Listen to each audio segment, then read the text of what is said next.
송리산하 김해 신공항 검증위 전체 회의에서 안전분과를 배제한 채 표결을 진행했다는 의혹과 관련해 부울경 정치권과 시민사회가 크게 반발하고 있습니다. 부산 시민사회는 정부의 결단을 촉구했습니다. 해운대 미포에서 송정까지 동해남부선 패선 부지에 해변 열차와 스카이캡슐이 운영됩니다. 당장 다음 달 6일이 준공이지만 주차장과 정거장, 철로 옆 데크는 여전히 공사 중입니다. 고의로 접촉사고를 낸 뒤 부모님의 유골함이 깨졌다며 합의금을 뜯어낸 60대가 경찰에 붙잡혔습니다. 경찰 조사 결과 이 남성에게 사기를 당한 피해자만 10명이 넘는 것으로 드러났습니다. 부산 진구의 내년도 생활임금이 올해보다 2.6%가량 인상된 시급 1029원으로 결정됐습니다. 시청자 여러분 안녕하십니까? 헬로티비 뉴스 부산입니다. 부울경 지역에서 총리실 산하 김해 신공항 검증위의 행보를 둔 비판이 들끓고 있습니다. 지자체와 지역의 여야 정치권에서 일제히 문제를 제기하고 나선 데 더해 29일에는 시민사회단체와 시민들이 문재인 대통령에게 가덕 신공항 건설 결단을 촉구했습니다. 안수민 기자가 현장의 목소리를 들어봤습니다.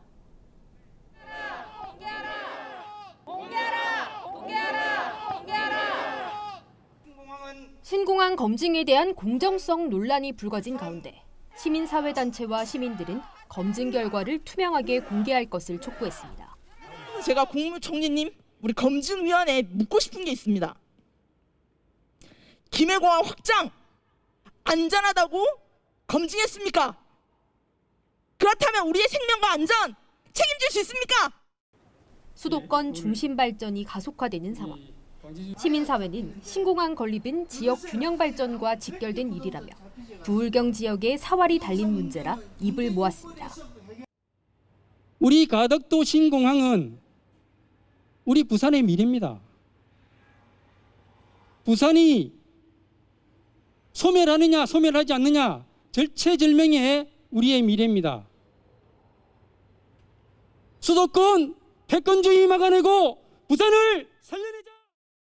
부산의 생명줄, 가덕도가 있으면 부산의 관광산업, 우리 주민들의 편리함뿐만 아니라 가덕도 근처에 있는 산전들도 여러 첨단 기술이 발전할 수 있고 또 우리 부울경, 우리 문재인 정부가 말하는 부울경 메가시티의 그 축이 되고 동부가 물류가 되는 것이 가덕도의 시작입니다. 부산 시민들, 고향 사람들의 의견을 들어 가덕 신공항을 결정하십시오. 그리해야 나라가 균형 발전이 되고 그리해야 부산 시민들의 인력 유출을 막을 수 있고 그래야만 수도권 부동산 가격을 잡을 수가 있습니다. 시민들은 김해 신공항이 확장될 경우 안전을 위협받는 건 부울경 지역에 사는 사람들이라며 정부가 지역의 목소리를 들어야 한다고 강조했습니다. 그 안전성에 문제가 없다는 것을 아무런 우리 부울경 시민하고 관계없는 외부 사람들이 주장을 해봐야 아무런 내는 그건 별로 설득력이 없다고 생각합니다. 과연 누구를 위한 안전이냐? 우리 부산 시민, 부울경 시민들의 안전을 왜 그 사람들이 손에 맡겨야 되느냐? 일부 구의원은 가덕 신공항 건립에 대한 문 대통령의 결단을 촉구하며 삭발을 하기도 했습니다. 중요한 국가 사업은 주무장관 담당 공직자들의 의견을 참고로 하여 대통령께서 결단을 내려셔야 한다는 겁니다. 부울경 지역에서 신공항 검증위의 검증 과정에 대한 신뢰는 이미 훼손된 상황. 비판 여론이 들끓는 가운데 국무총리실과 문 대통령이 어떠한 응답을 보낼지 지켜봐야겠습니다. 헬로티비 뉴스 안수민입니다.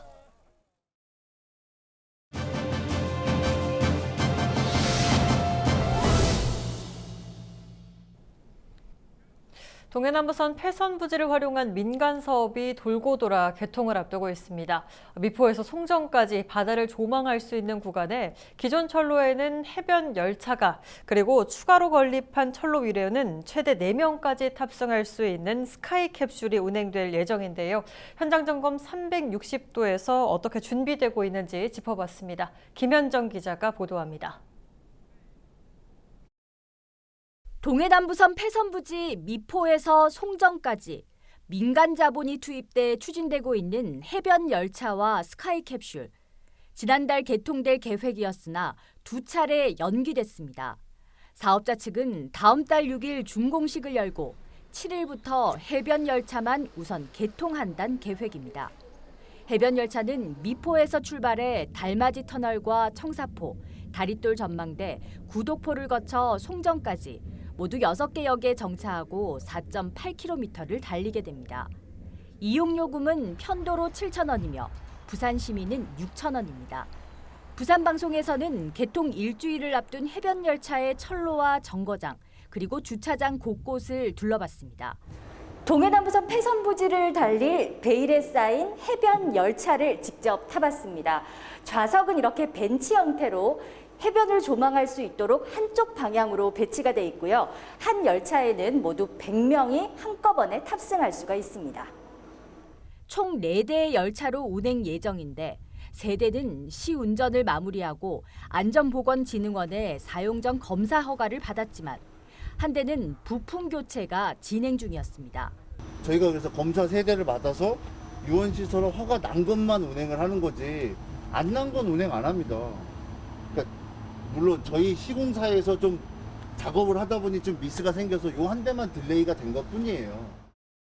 열차 3대로 먼저 개통한 후 나머지 한 대는 추가로 허가를 받겠다는 계획입니다. 이용객들의 대기와 휴식 공간이 될 정거장의 상황은 어떨까?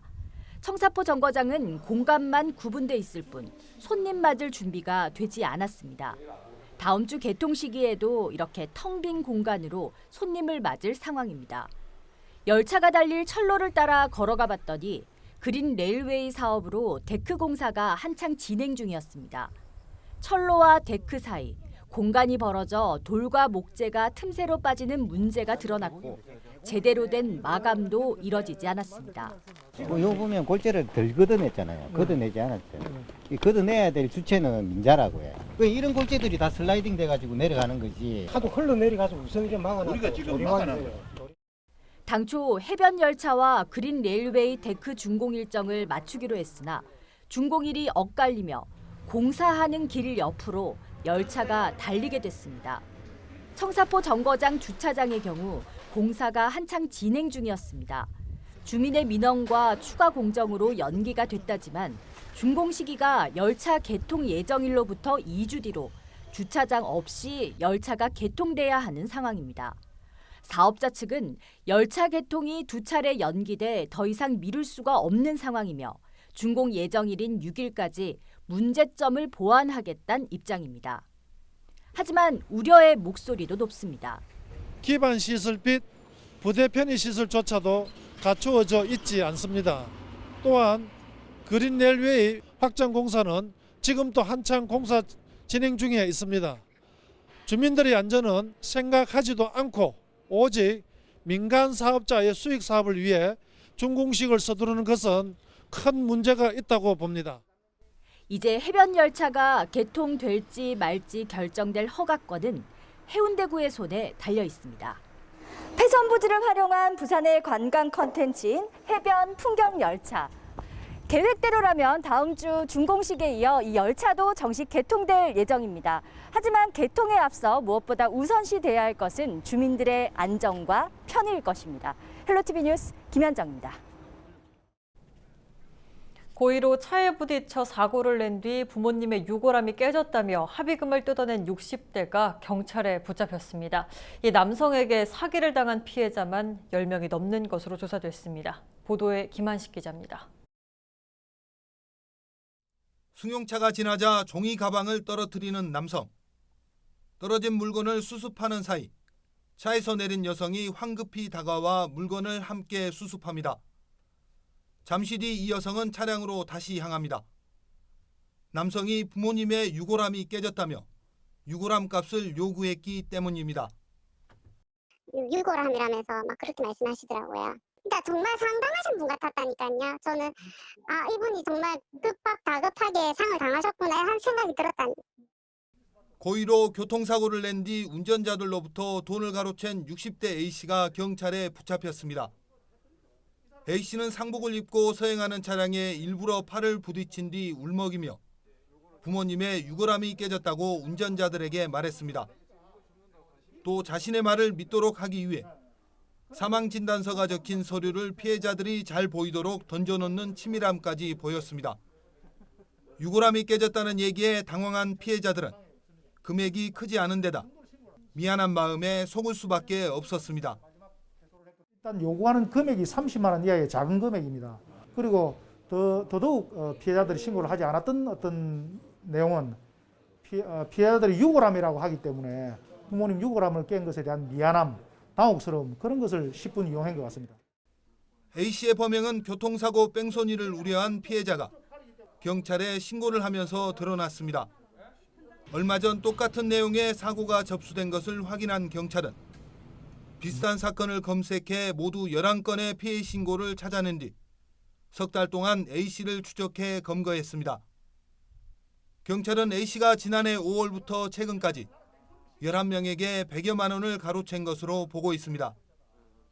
A씨는 또 범행 전 자신이 만든 실리콘 보호대를 착용한 뒤 사전 연습까지 한 것으로 드러났습니다.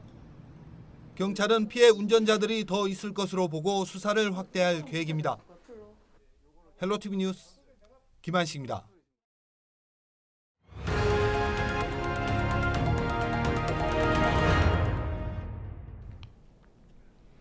코로나19 사태로 정상적인 학교 생활이 불가능해져 돌봄 교실에 대한 관심이 어느 때보다 높습니다. 현재 이 돌봄 교실이 방과 후 돌봄 교실, 지역 아동센터, 지자체 돌봄센터 등 다양한 형태로 운영이 되고 있는데요. 학교 돌봄 전담사들이 돌봄 교실 운영에 지자체 이관을 반대하며 총파업까지 예고하고 있어 이 돌봄 교실 운영 주체에 대한 논란에 다시 불이 붙었습니다. 차선영 기자입니다. 저학년인 1, 2학년을 대상으로 한 방과 후 돌봄교실은 지난해 645개 교실에서 올해 663개 교실로 확대 운영 중입니다. 돌봄이 필요한 가정에서 가장 선호하는 형태인 학교 내 초등 돌봄교실. 그러니까 학교 안에 공간뿐만 아니라 그 선생님들이 봐주시는 것들, 그리고 친구들이라든지, 그리고 어떤 무슨 뭐 어려움이나 이런 것들이 있어도 담임하고도 또 어쨌든 정보나 이런 것들이 빠르게 교류가 되기도 하고, 아이의 학습이나 이런 뭐 숙제나 이런 것들도 학교 안에 계시니까 선생님들이 다. 하지만 현재 수요가 늘어난 학교 돌봄교실은 법률 규정 없이 운영해 오며 실질적인 총괄 책임 부서가 없었습니다. 코로나 사태로 돌봄에 대한 관심이 늘어나면서 돌봄교실 운영 주체를 두고 논란이 거세지고 있습니다. 교원단체와 정교조 등은 돌봄은 학교와 교원의 본연의 임무가 아닌 지자체가 운영 주체가 돼야 한다고 주장하고 있습니다. 학교는 정규 교육과정을 운영하면서 2, 3시 이후로 남는 시간에 선생님들은 이제 다음 수업을 위한 교재 연구라든가 또 뭐 생활지도상에서 학생들을 면담한다든지 이런 활동들을 사실은 해야 되는데 뭐 다음 수업 준비도 할 시간도 없는 이제 업무의 과정에 또 시달리고 있는 현실이기도 하고 근거 없이 학교의 일로 다 이제 손쉽게 맡겨버리는 상황이고. 하지만 돌봄을 맡아온 돌봄 전담사들은 돌봄이 이뤄지는 학교에서 책임져야 한다고 주장하고 있습니다. 학교 돌봄 전담사들은 돌봄교실의 지자체 이관에 강하게 반대하고 있습니다. 코로나 사태라든지 이런 긴급 발생 사태, 학교에서 공공교육에서 그 아이들의 안전을 책임져 주지 못하면 과연 이 아이들은 누구의 보호를 받아야 될지 그런 걱정을 먼저 하고요. 지자체 이관이 된다고 하면 당연히 지자체 이관은 수익 구조로 운영되기 때문에 아이들의 질적인 교육 서비스를 받지 못할 거라 생각을 합니다. 교육 현장의 불협화음으로 혹여나 돌봄 공백이 생기진 않을지 우려가 큰 상황에서 초등 돌봄 전담사들은 11월 초 전국 총파업을 예고했습니다. 헬로티비 뉴스 차선영입니다. 민족의 명절 추석입니다. 코로나19 때문에 이번 명절만큼은 고향 방문을 자제하는 분위기인데요. 많은 분들이 가족과 친지들을 만나지 못할 텐데 그래도 전화로 또 영상통화로 안부를 전하면서 정을 나누시기 바랍니다. 아무쪼록 건강하고 풍요로운 추석 연휴 보내시기 바랍니다. 뉴스 마칩니다. 고맙습니다.